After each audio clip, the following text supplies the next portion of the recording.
جو اپنے غلام پر اس مہینہ پر تخفیف کرے، یعنی کام لینے پر کمی کرے، تو اللہ تعالیٰ اسے بخش دے گا اور جہنم سے آزاد فرما دے گا۔ آپ نے جملوں پر توجہ فرمائی۔ جو مالک اپنے غلام سے ماہ رمضان کے اندر کام کم لے گا، کام تھوڑا لے گا، ظاہری بات ہے روزہ گرمی کے اندر ہو تو پیاس بھی لگتی ہے، بھوک بھی لگتی ہے، اور دن گزارنا بہت مشکل ہو جاتا ہے۔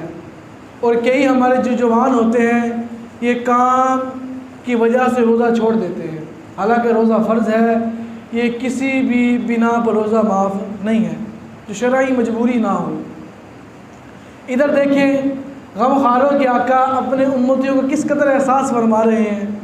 سرکار کیا فرماتے ہیں کہ جو مالک اپنے غلام پر کام کی کمی کر دے، کام اسے تھوڑا لے رمضان کے اندر، اللہ تبارک و تعالیٰ اس کو اتنا کرم فرمائے گا، اس کو جہنم کی آگ سے آزاد فرما دے گا، اس کو جہنم کی آگ سے آزاد فرما دے گا۔ اب یہاں پر ہمیں لمحہ فکریہ دیکھنا چاہیے۔ اگر ہم کسی کے غلام ہیں، اگر ہم کسی کے ہاں کام کرتے ہیں یا ہمارے ہاں کوئی کام کرتا ہے، ہمیں اپنے جو مزدور ہے، جو ہمارے ہاں ملازم ہے کام کرنے والا، ہمیں اس کے ساتھ کیا رویہ اختیار کرنا چاہیے، ہمیں اس کے ساتھ کیا رویہ برتاؤ جو ہے اس کے ساتھ اپنانا چاہیے۔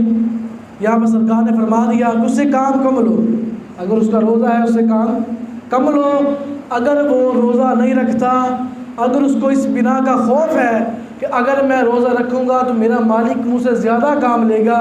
اب یہاں پر جو گناہ گار ہے اس کا مالک ہے، اب گناہ گار یہاں پر کون ہے؟ اس کا مالک ہے۔